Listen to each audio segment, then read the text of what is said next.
Universitas Pendidikan Ganesha Undiksa menerima kunjungan dari Direktur Jenderal Pendidikan Tinggi, Riset dan Teknologi, Kementerian Pendidikan, Kebudayaan, Riset dan Teknologi Prof. Nizam, Kamis 7 Oktober 2021. Ia didampingi Direktur Sumber Daya Dr. Muhammad Sofwan Effendi, Direktur Pembelajaran dan Kemahasiswaan Belmawa Prof. Aris Junaidi, Direktur Kelembagaan Dr. Ridwan, dan Kepala Biro Sumber Daya Manusia Diah Ismayanti.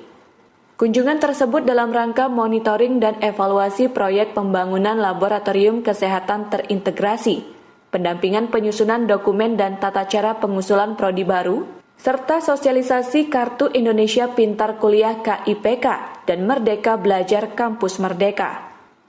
Kehadiran para pejabat tersebut diterima para wakil rektor, didampingi pimpinan lembaga dan fakultas, serta kepala biro.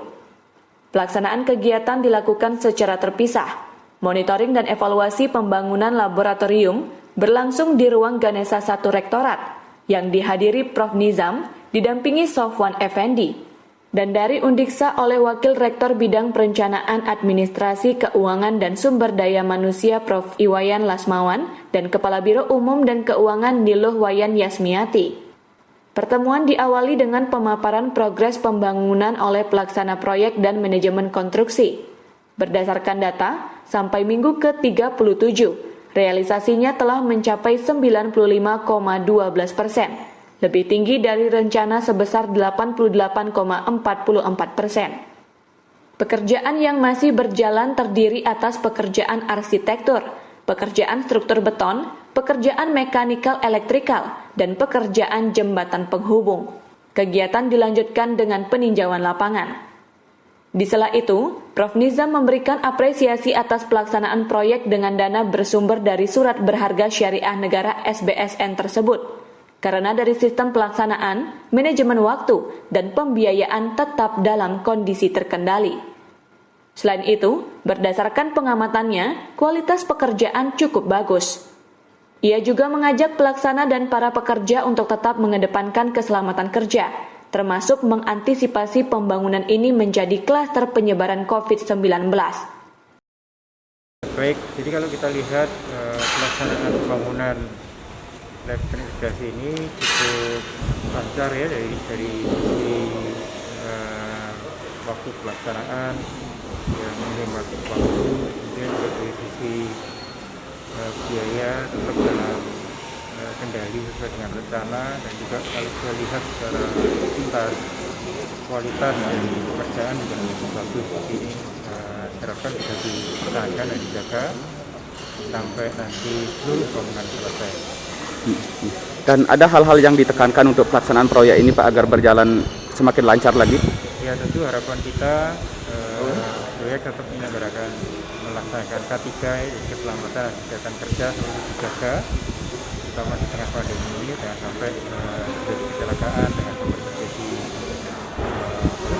klaster COVID misalnya, dan sisa waktu ini dimanfaatkan seoptimal mungkin untuk memastikan untuk pelaksanaan kemaslahatan dari bangunan ini. Ya.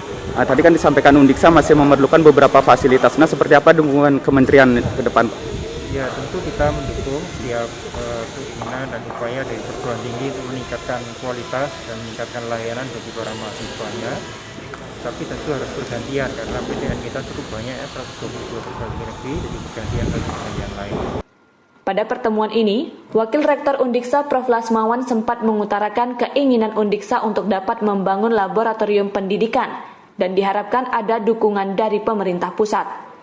Menanggapi hal tersebut, Prof. Nizam menegaskan mendukung keinginan dan upaya perguruan tinggi untuk meningkatkan kualitas layanan bagi mahasiswa. Akan tetapi, pengadaan pembangunan perlu kajian, mengingat jumlah perguruan tinggi negeri sangat banyak. Sementara itu, untuk program KIPK dan Merdeka Belajar Kampus Merdeka, dipaparkan oleh Direktur Belmawa Aris Junaidi. Ia menjelaskan, KIP kuliah sudah ada kemajuan yang luar biasa.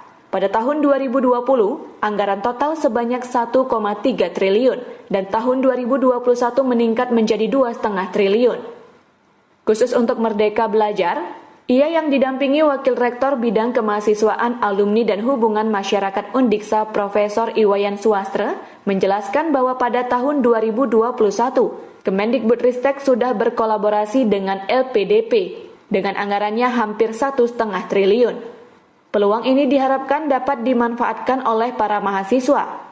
Terdapat 4 program yang ditawarkan, yaitu kampus mengajar, pertukaran mahasiswa merdeka, magang dan studi independen bersertifikat, dan beasiswa mobilitas internasional. Pendampingan penyusunan dokumen dan tata cara pengusulan prodi baru diberikan oleh Direktur Kelembagaan Dr. Ridwan. Ia yang didampingi Wakil Rektor Bidang Akademik dan Kerjasama Undiksa Dr. Gede Rasbendantes mengharapkan dalam pengusulan program studi, jangan sampai menghilangkan jati diri perguruan tinggi kependidikan. Demikian juga halnya dengan Undiksa. Berdasarkan paparan Wakil Rektor Undiksa Rasbendantes, Undiksa mengusulkan 21 program studi baru ke kementerian. Ridwan mengharapkan juga dapat didukung dengan kemampuan sumber daya manusia. Humas Undiksa melaporkan.